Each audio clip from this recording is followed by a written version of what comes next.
தினம் ஒரு தியானம். கர்த்தர் அவன் சிறையிருப்பை மாற்றினார். யோபுவின் புஸ்தகம் அதிகாரம் 42 வசனம் 10. பாபிலோனின் சிறையிருப்பிலிருந்து விடுதலை பெற்று எருசலேமுக்கு சென்ற இஸ்ரவேலர் ஆண்டவருக்கு ஆலயம் கட்ட ஆயத்தம். சிறையிருப்பிலிருந்து வந்தவர்கள் பஸ்காவை ஆசரித்த ஆசீர்வாதம்.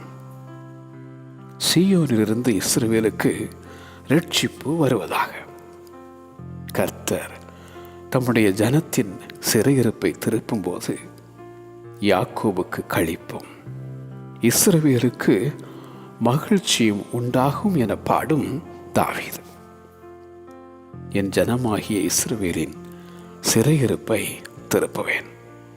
அவர்கள் பாழான நகரங்களை கட்டி அவைகளில் குடியிருந்து திராட்சை தோட்டங்களை நாட்டி அவைகளுடைய பழரசத்தை குடித்து தோட்டங்களை உண்டாக்கி அவைகளின் கனிகளை புசிப்பார்கள் என உரைக்கும் ஆமோஸ் தீர்க்கதரிசி. கலங்காதே, கர்த்தர் உன்னை விசாரித்து உன் சிறையிருப்பையும் திருப்புவார். உனக்கு களிப்பும் மகிழ்ச்சியும் உண்டாகும். கர்த்தர் அவன் சிறையிருப்பை மாற்றினார். கர்த்தர் அவன் சிறையிருப்பை மாற்றினார். ஆமென்.